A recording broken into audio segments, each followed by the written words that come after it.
ജീവിതാവസാനം വരെ ചേർത്തു പിടിക്കാൻ നീ ഉണ്ടാവണം. രണ്ടുപേരും പരസ്പരം പ്രണയാതുരമായി കെട്ടിപ്പിടിച്ചു നിൽക്കുന്ന ഫോട്ടോയ്ക്ക് താഴെ കുറിച്ച വരികളായിരുന്നു ഇത്. ഇത് കാണുന്ന ആരും ഒന്ന് പറയും, എന്തൊരു സ്നേഹമാണ് ഇവർ തമ്മിലെന്ന്. പുറമേ കാണുന്നവർക്ക് രണ്ടുപേരുടെയും ജീവിതം അത്രമേൽ സുന്ദരമായിരുന്നു. ഇവരുടെ സോഷ്യൽ മീഡിയ അക്കൗണ്ടുകളിൽ മുഴുവനും രണ്ടുപേരുടെയും സ്നേഹപ്രകടനങ്ങളും കുട്ടികളോടൊപ്പമുള്ള അസുലഭ നിമിഷങ്ങളുമൊക്കെയാണ്. എന്നാൽ കഴിഞ്ഞ ദിവസം ഇവരെ രണ്ടുപേരെയും വീടിനുള്ളിൽ ചോരയിൽ കുളിച്ച നിലയിൽ മരണപ്പെട്ട നിലയിൽ കണ്ടെത്തുമ്പോൾ അവിടെ ബാക്കിയായത് 2 പിഞ്ചുമക്കളുടെ ജീവിതമാണ്. പോലീസ് എത്തുമ്പോൾ കാണുന്നത് 2.5 വയസ്സ് മാത്രം പ്രായമുള്ള ഒരു പിഞ്ചുകുഞ്ഞ് ഉറക്കമുണർന്ന് കട്ടിലിലിരുന്ന് നിലവിളിച്ച് കരയുന്നതാണ്. ആ കുഞ്ഞ് അമ്മയെയും അച്ഛനെയും വിളിച്ച് കരയുകയാണ്. പക്ഷേ എത്ര നിലവിളിച്ചിട്ടും രണ്ടുപേരും നിലത്തു നിന്നും എഴുന്നേൽക്കുന്നില്ല. ആ കുഞ്ഞിനറിയില്ലല്ലോ താൻ ഉറങ്ങിക്കിടക്കുമ്പോൾ രണ്ടുപേരും മരണപ്പെട്ടുവെന്ന്. ചെങ്ങന്നൂർ സ്വദേശിയായ സാജനും പൊൻകുന്നം സ്വദേശിനിയായ അനുഷയും പൊൻകുന്നം പഴയ ചന്തയിലെ ആ ഇരുനില വീടിന്റെ മുകളിലത്തെ നിലയിൽ വാടകയ്ക്ക് താമസം തുടങ്ങിയിട്ട് വെറും 7 ദിവസം മാത്രമേ ആയിട്ടുണ്ടായിരുന്നുള്ളൂ. പുതിയൊരു ജീവിതം പടുത്തുയർത്താനായി വന്നവരാണ് അവർ. കൂടെ 2.5 വയസ്സുകാരിയായ മകളുമുണ്ടായിരുന്നു. സാജൻ JCB ഓപ്പറേറ്ററായി ജോലി ചെയ്തു വരികയായിരുന്നു. കഴിഞ്ഞ ഞായറാഴ്ച രാത്രിയാണ് സംഭവം നടക്കുന്നത്.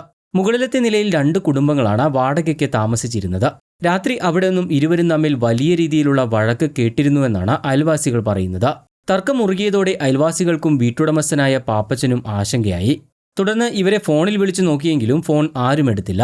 വാതിലിൽ പോയി മുട്ടി വിളിച്ചെങ്കിലും ഉള്ളിൽ നിന്നും മറുപടിയൊന്നും തന്നെ ഉണ്ടായില്ല. വാതിൽ അകത്തു നിന്നും പൂട്ടിയ നിലയിലായിരുന്നു. തുടർന്ന് ഇവരെ ഇവിടേക്ക് എത്തിച്ച ഇടനിലക്കാരനെ വിവരമറിയിക്കുകയായിരുന്നു. അയാൾ രാവിലെ വീട്ടിലേക്ക് എത്തിയ ശേഷം വിളിച്ചിട്ടും വാതിൽ തുറന്നില്ല. ഒടുവിൽ പോലീസിനെ വിവരമറിയിക്കുകയായിരുന്നു.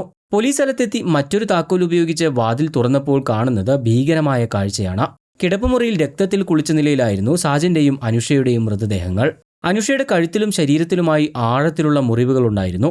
കൂടെയുണ്ടായിരുന്ന 2.5 വയസ്സുകാരിയായ കുഞ്ഞിന് യാതൊരു പരിക്കുകളും ഉണ്ടായിരുന്നില്ല. സാമ്പത്തിക ബാധ്യതകളും കുടുംബ പ്രശ്നങ്ങളും ഇവരെ അലട്ടിയിരുന്നുവെന്നാണ് പോലീസ് പറയുന്നത്. തർക്കത്തിനിടെയുണ്ടായ പ്രകോപനത്തിൽ അനുഷയെ കൊലപ്പെടുത്തിയ ശേഷം സാജൻ സ്വന്തം കഴുത്തറുത്ത് ജീവിതം അവസാനിപ്പിക്കുകയായിരുന്നു എന്നാണ് പ്രാഥമികമായ നിഗമനം. അനുഷയുടേത് 2ാം വിവാഹമാണ്. ആദ്യ ബന്ധത്തിലുള്ള 10 വയസ്സുകാരിയായ മകൾ അനുഷയുടെ വീട്ടിലായിരുന്നു താമസം. മാതാപിതാക്കളുടെ മരണത്തോടെ ഇപ്പോൾ 2 കുട്ടികളാണ് അനാഥരായിരിക്കുന്നത്. ജീവിതാവസാനം വരെ ചേർത്തു പിടിക്കണമെന്ന് ആഗ്രഹിച്ചവർ ഇങ്ങനെയൊരു ദാരുണമായ മരണം ഏറ്റുവാങ്ങിയതിന്റെ ഞെട്ടലിലാണ് നാട്ടുകാരും ബന്ധുക്കളുമെല്ലാം.